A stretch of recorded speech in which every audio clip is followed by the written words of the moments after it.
Now I will explain custom number formatting. So if I first I will create a drop down list. So go to data, then data validation,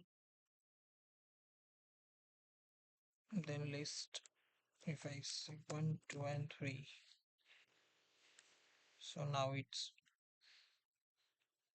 2, 3, 1. But what if I select 2, then it shows Q2.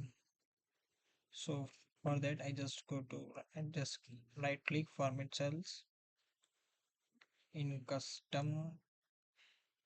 Here before general I will write Q.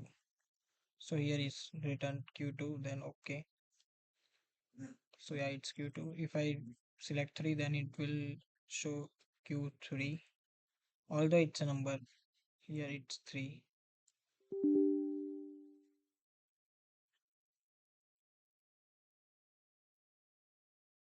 If I want to check, then just go to